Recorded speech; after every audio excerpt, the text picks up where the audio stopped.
जय श्री कृष्ण। आज भी हम ऐसे समाज में जी रहे हैं जो आज भी पुरुष प्रधान है।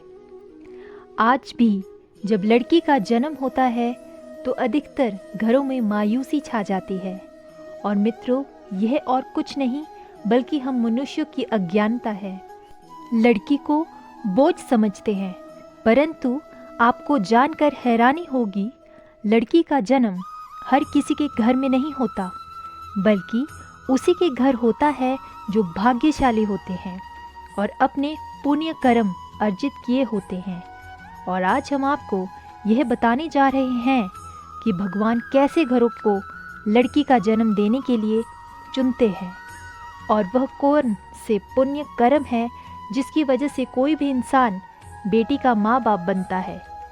भगवान श्री कृष्ण अर्जुन से पूछते हैं कि महादेव, किन कर्मों के कारण किसी के घर पुत्री धन की प्राप्ति होती है, अर्थात कैसे घरों में बेटियों का जन्म होता है। तब श्री कृष्ण अर्जुन से कहते हैं, हे पार्थ, अगर किसी के घर बैठे भाग्य से होता है तो बेटियां सौभाग्य से, और जो भी स्त्री या पुरुष अपने पूर्ण जन्म में पुण्य कार्य अर्जित किए होते हैं उन्हीं की ही एक बेटी के माँ बाप होने का सौभाग्य प्राप्त होता है। बेटियां को जन्म के लिए उन्हीं घरों को चुनना जाता है जो बेटियां का भार सहन कर सके, क्योंकि तीनों लोकों में स्त्री अर्थात बेटियां ही ऐसी होती है जिसका भार हर कोई सहन नहीं कर सकता। वह बेटियां ही होती है जो इस सृष्टि को निरंतर चलाए। मान होने के लिए अपमान सर्वस्व निछावर कर देती है। हे अर्जुन, पर जिस दिन इस सृष्टि में बेटियों का जन्म लेना रुक जाएगा उस दिन सृष्टि भी है और धीरे धीरे इस सृष्टि का अंत हो जाएगा। मित्रों, भगवान श्री कृष्ण की इन बातों पर गौर किया जाए तो उनका कहा बिल्कुल सही है, क्योंकि बेटियां अगर नहीं होगी तो किसी का भी वंश आगे नहीं बढ़ सकता।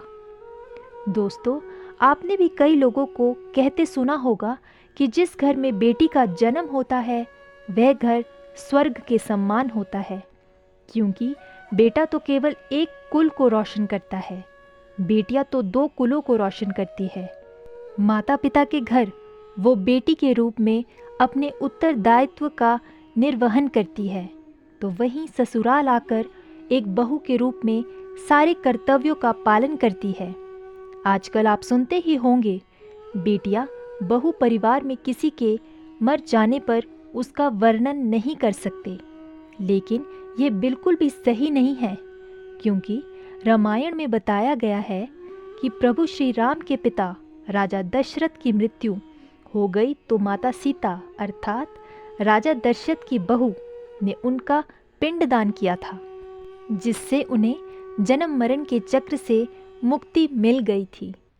इतना ही नहीं, हिंदू धर्म शास्त्रों में बताया गया है कि बेटियां भी अपने पिता के नाम का पिंडदान कर सकती है।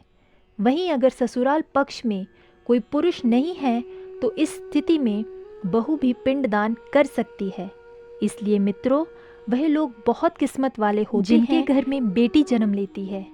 शायद यही कारण है कि बेटियों को लक्ष्मी कहा गया है।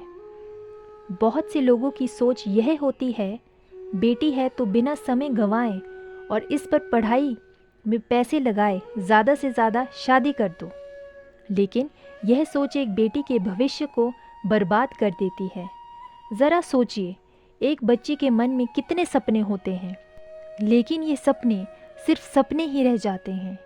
इसलिए अपनी बेटियों को सपने पूरे करने देने चाहिए। उन्हें जीवन में हर वो खुशी दे जो उन्हें मिलती चाहिए। एक बेटे से ज़्यादा एक बेटी हमेशा अपने माता पिता के लिए सोचती है। माता पिता को प्यार और अपनापन एक बेटी ही दिखा सकती है। बेटी की जन्म को एक जश्न की तरह मनाना चाहिए। माता पिता को बेटी को हमेशा एहसास दिलाना चाहिए कितना खास है बेटी है। बेटी कभी भी बाप पर बोझ नहीं होती, वह सिर्फ अपनी और अपने परिवार की किस्मत बनाने के लिए जन्म लेती है। एक कथा के अनुसार 2 मित्र लंबे समय के बाद एक दूसरे से मिले। एक दोस्त ने दूसरे से उसका हाल पूछा तो जवाब में उसने कहा कि मेरा हाल तो एकदम बढ़िया है, और हो भी क्यों ना, मेरे 2 बेटे जो है। तभी वह अपने दोस्त से पूछता है कि तेरे घर में कितने बच्चे हैं। दोस्त खुशी के साथ बताता है कि मेरे घर में 2 बेटियां हैं। उसका दोस्त भगवान का शुक्रिया अदा करता है और कहता है, मैं धन्य हूँ, मेरे घर बेटियां नहीं। यह सुनकर पिता के आंखों में आंसू आ गए। तभी उसकी बेटी पिता के मित्र से कहती है कि अंकल, भगवान हमेशा भाग्यवान को ही बेटी देते हैं, कभी गरीब को बेटी के रूप में माता लक्ष्मी नहीं देते। भगवान उसी को पुत्री का सुख देते हैं जिसके अंदर पालने की सामर्थ हो, तो गरीब होकर भी अपनी बेटी को पाल सकता है। अब सोचने वाली बात है कि कौन से कर्म के बाद आप किसी के घर लड़की के रूप में जन्म लेते हैं और उनके घर के लिए लक्ष्मी का रूप साबित होते हैं। गरुड़ पुराण में बताया गया है कि जब आत्मा को नया जन्म मिलता है तो आत्मा को शरीर के अनुसार व्यवहार में चलकर अपने कर्म करने होते हैं।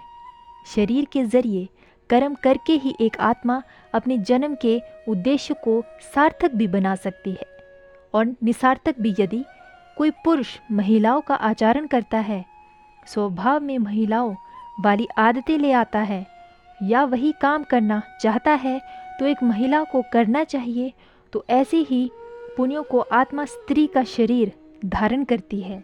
वहीं गरुड़ पुराण में बताया गया है, यदि कोई व्यक्ति मृत्यु के अंतिम क्षण में किसी स्त्री को याद करते हुए प्राण त्याग दे तो वह अगले जन्म स्त्री के रूप में जन्म लेता है।